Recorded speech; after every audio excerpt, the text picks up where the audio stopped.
جنت میں جانے والے مرد اور جنت میں جانے والی عورت کے متعلق آپ کے سامنے ایک حدیث بیان کرتا ہوں۔ طبرانی شریف میں حضرت انس رضی اللہ تعالی عنہ کی حدیث ہے، فرماتے ہیں کہ نبی اکرم سرور عالم صلی اللہ علیہ وسلم نے فرمایا الا اخبرکم برجالکم فی الجنہ،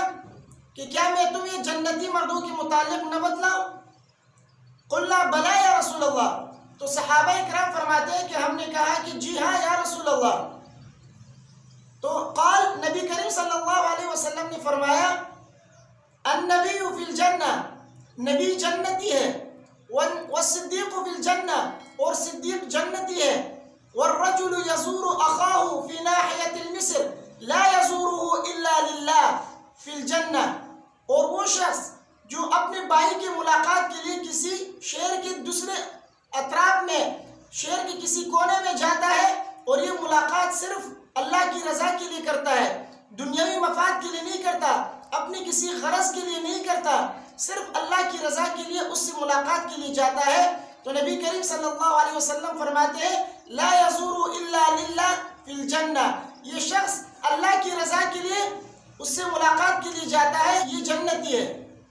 اسی طرح نبی کریم صلی اللہ علیہ وسلم نے آگے صحابہ سے سوال کیا الا اخبرکم بنسائکم فی الجنہ، کہ کیا میں تمہیں جنتی عورتوں کے متعلق نہ بتلاؤں؟ تو صحابہ نے عرض کیا قلنا بلا یا رسول اللہ،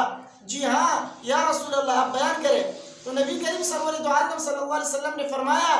کل ودود ولود اذا اغضبت او اسیء الیہا او غضب زوجها، ہر وہ عورت جو شوہر سے زیادہ محبت کرنے والی ہو، بچے زیادہ جننے والی ہو، جب اس کو ناراض کیا جائے یا اس سے برا سلوک کیا جائے یا اس کا شوہر اس سے ناراض ہو جائے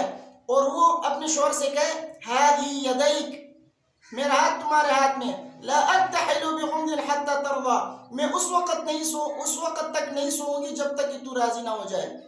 تو ایسی عورت جو شوہر کی فرمان برداری کرے، شوہر کی اطاعت کرے،